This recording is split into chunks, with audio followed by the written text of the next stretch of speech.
বর্তমান বাংলাদেশের উল্লেখযোগ্য বড় 4টা দলের সাথে মতবিনিময়, অরাজকতা, খুন, সন্ত্রাসী, চাঁদাবাজি এগুলা থাকবে না ইনশাআল্লাহ। তাই আমরা প্রতিদিন এক একটা নিউজ প্রতিদিন আমরা দেখতেছি। কোন জায়গায় হত্যা, কোন জায়গায় চাঁদাবাজি, কোন জায়গায় অগ্নিকাণ্ড, এগুলা একের পর এক একটা ঘটতেছে। দেশটাকে একটা অশান্তের রাজত্ব, একটা অশান্তের মাঝে নিয়ে এসেছে। তারা এই দেশের মাঝে এভাবে বিশৃঙ্খলা তৈরি করতেছে, এগুলো অবশ্যই তালাশ করে বের করতে হবে। গতকাল আমাদের প্রধান উপদেষ্টা বর্তমান বাংলাদেশের উল্লেখযোগ্য বড় 4টা দলের সাথে মতবিনিময় করেছেন।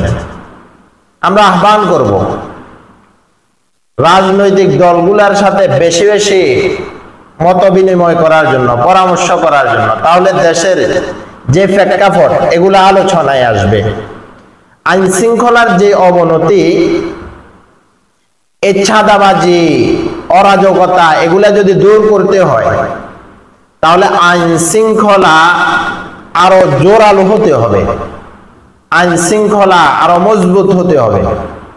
এজন্য আহ্বান করব, এই সমস্ত চাঁদাবাজি, এই সমস্ত খুন খারাপি, দেশের মাঝে যে অশান্তি বিরাজ করতেছে, এক একটা ঘটনা ঘটতেছে, এগুলাকে যদি সামাল দিতে হয়, এগুলাকে যদি নিয়ন্ত্রণে নিয়ে আসতে হয়, তাহলে অবশ্যই অবশ্যই প্রশাসনিকভাবে আইন শৃঙ্খলা আরো জোরালো হতে হবে, আরো মজবুত হতে হবে।